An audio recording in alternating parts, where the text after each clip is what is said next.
My partner insisted that if I truly cared for her, I'd clear her educational debts. I responded by suggesting we review the documents. Afterward, I engaged a financial investigator. The debts turned out to be for her former partner's vehicle, and my subsequent actions caused her immense remorse. I, a 31-year-old man, was lounging on the sofa last Thursday evening, going through job messages, when my girlfriend Jenna, 29, joined me with that serious expression. You recognize it, the one signaling a big conversation ahead. We'd been in a relationship for nearly 3 years, cohabiting in my apartment for the past 18 months. I believed things were fine. We divided food costs, she managed bills, and I covered the housing payment. Typical arrangement. Honey, we should discuss our plans ahead, she mentioned, taking my hand. I set aside my device. Sure? What's on your mind? She inhaled deeply. I've been pondering this. If we're genuinely committed to a shared life, we must address my school debts. They're preventing us from tying the knot, acquiring a larger home, or beginning a household. Reasonable, I considered. We'd discussed her debts previously. She mentioned around $35K from her graduate business degree. Not perfect, but doable. All right, I replied. What's the strategy? Interested in combining them? Perhaps restructure? She held my hand firmer. In fact, if you genuinely loved me, you'd simply settle them. You earn well, and it would demonstrate your dedication to us. That halted everything. I handle IT advisory work, earn solidly, roughly $95,000 annually. But shelling out $35,000 isn't trivial. Jenna, that's substantial. Could we examine the records jointly? Determine the optimal method? Her demeanor shifted, from affectionate to guarded instantly. Why must you view the records? Don't you believe me? It's not about belief. It's about grasping the details. Rates, conditions, those are important. She rose, folded her arms. This is precisely what Tori predicted. You claim affection, but when proving it, you turn all logical. Tori, her closest companion who's divorced twice and views all guys as garbage. Wonderful. Jenna, requesting to check documents for a $35,000 choice isn't odd. It's prudent. If you cared, you wouldn't require documents. Her voice rose. Keith would have handled it without inquiries. There it was. The previous partner she insists she's moved past but mentions in every dispute. The fellow who allegedly shattered her spirit 2 years prior to our meeting. I'm not Keith, I stated, remaining composed. And if you seek my assistance, I need to see the debts. That's fair. She marched to the room, shut the door forcefully. Usual. I remained, reflecting. It seemed suspicious. She'd acted strangely with finances recently, requesting funds for crises she never detailed fully, receiving parcels she claimed were refunds, but never appeared to send back. Following morning, she behaved as if all was normal, prepared meal, kissed me farewell for the office, but I couldn't dismiss the unease. So I took a step perhaps I shouldn't. I retained a financial detective, located him via a contact who endured a bitter split. It set me back $1,500 initially, but he focused on monetary probes. Informed him I required confirmation of certain fiscal duties before a large outlay. Provided what I had. Her complete identity. The institution she studied at. Approximate periods. Informed him she asserted $35,000 in educational debts.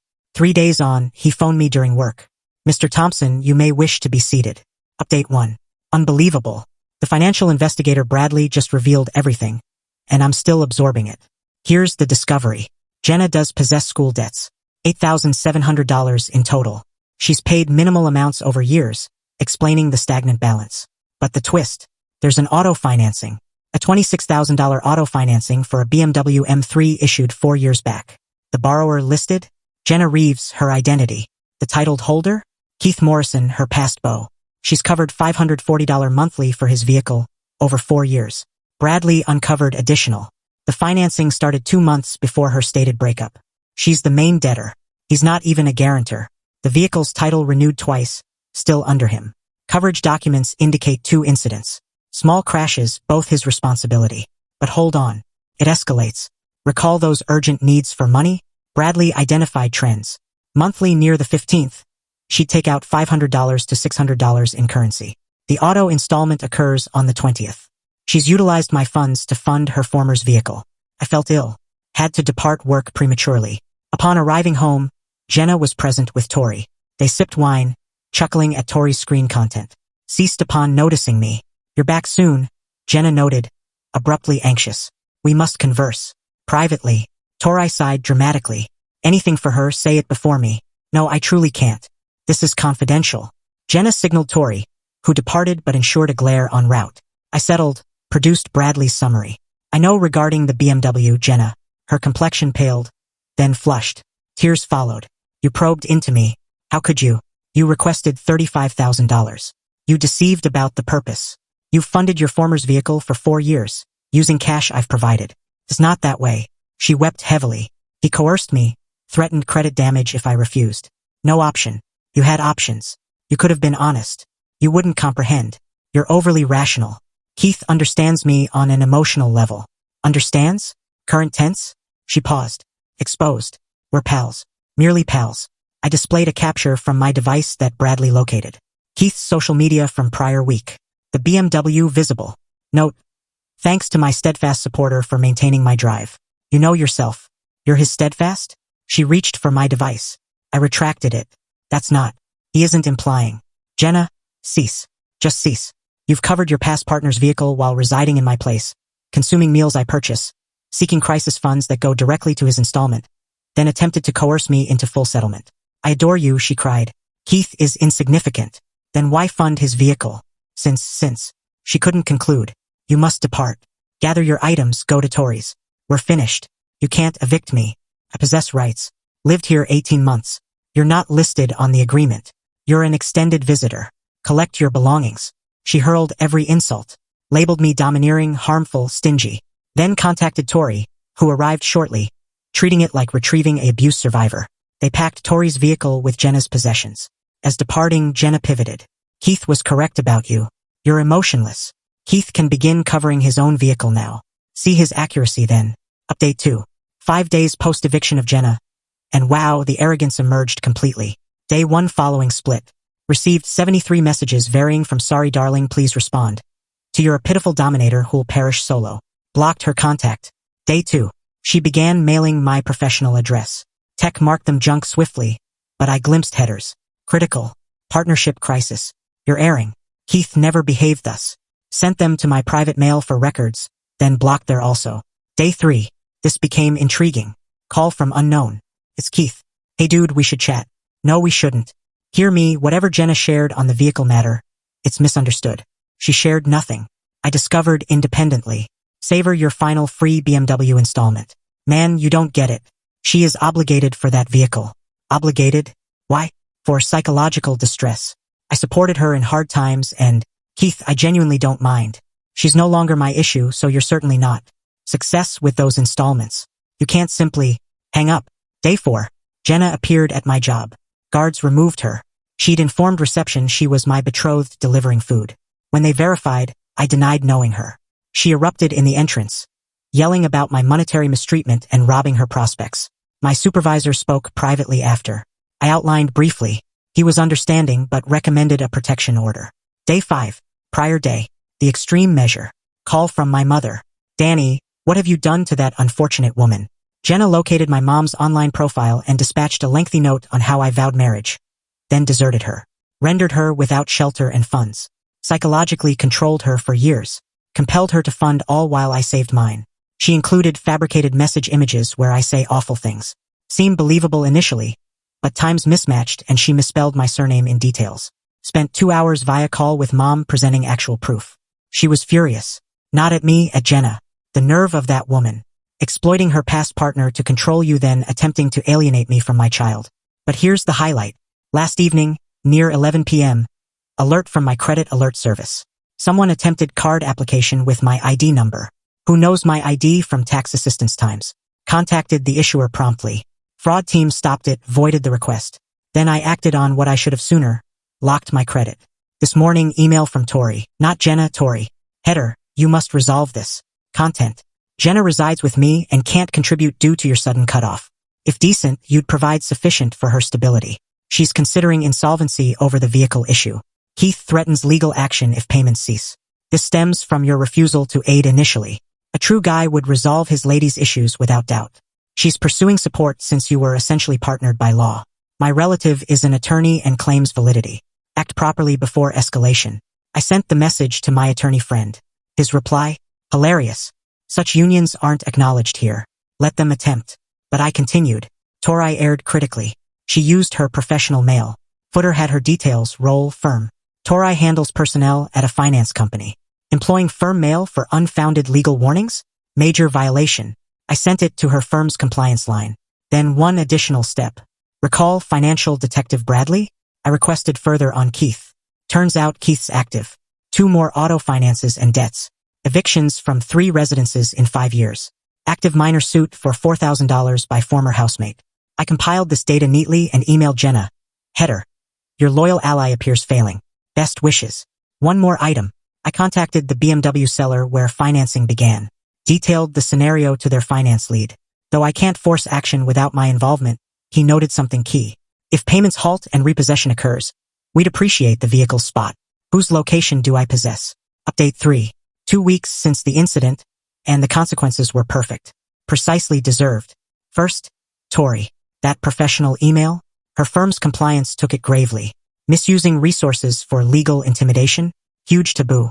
She faced suspension during probe and via indirect source associate their likely termination. She attempted retraction, alleged hack by Jenna. Worsened it by deceiving probes. Her relative attorney? Actually a legal assistant, and when firm lawyers checked palimony assertions, he distanced immediately. Now Keith. Oh Keith. Jenna evidently freaked after my email on his finances.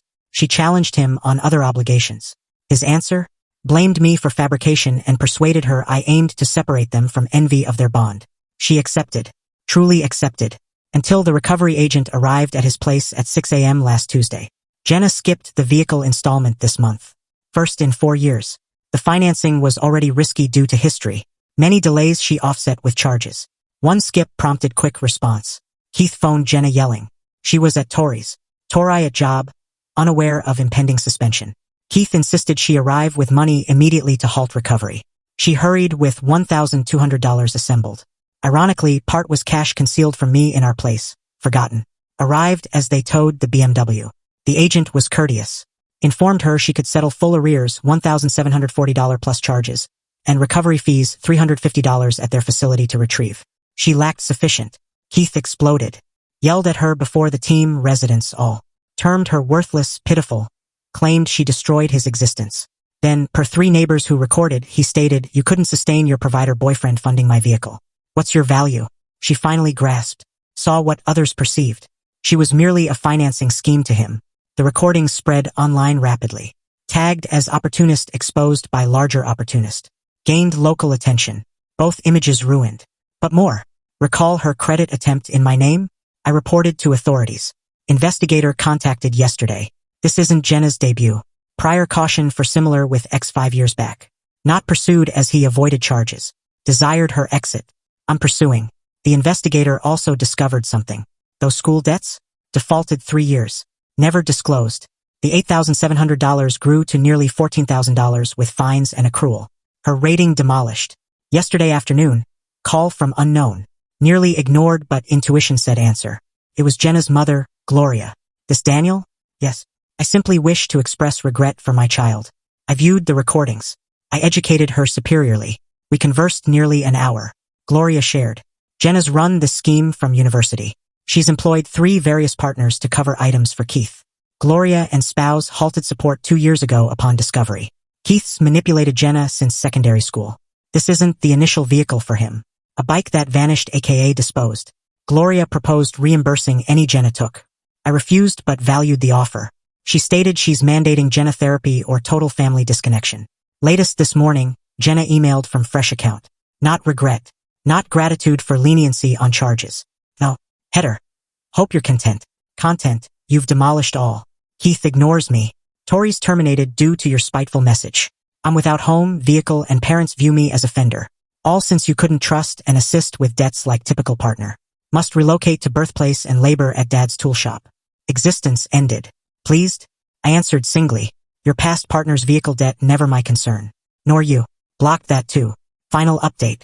3 months passed. Thought I'd offer closure update. Jenna relocated to her origin town. Per Gloria, who contacts occasionally to check me. Kind woman. Jenna works at tool shop and resides with parents. She's in mandated counseling via plea for identity fraud. Received 18 months supervision and repaid full $500 for my monitoring. Keith, sans free BMW, couldn't uphold prosperous facade. Last info, he's transient lodging and persuading fresh partners to fund his schemes. Success pal. Tori terminated. Attempted suit against firm for unjust dismissal. Proceeded as anticipated. She's in sales now and indirectly posting on false allies and betrayers often. Likely means Jenna, who implicated her in probe. The BMW? Sold at sale. Jenna owes about $12,000 post-sale. Plus defaulted school debts means rating recovery years away. Me, I'm fine. Began seeing someone fresh. Encountered at money education session I joined. Decided to improve post this chaos. She found the tale insane but liked my approach. We jest our initial outing won't involve debt reviews. Retained the investigator's contact. Bradley mails holiday greetings. Claims I was his top amusing assignment yearly. Insight gained. When one says affection means no document checks. Flee. Flee swiftly, far with your financial statement. Oh, and lastly, prior week, professional network alert. Keith sought connection. His note? Hey man, no grudges on the matter. Launching fresh project seeking backers. Curious? The boldness. Utter boldness. Selected disregard. Certain folks never evolve. Edit. As some inquired, yes, retained all records.